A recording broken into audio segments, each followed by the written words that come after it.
أولم يروا أنا جعلنا حرما آمنا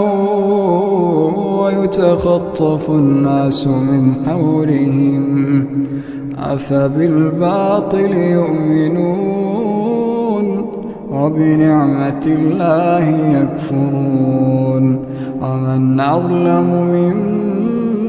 افترى على الله كذبا أو كذب بالحق لما جاءه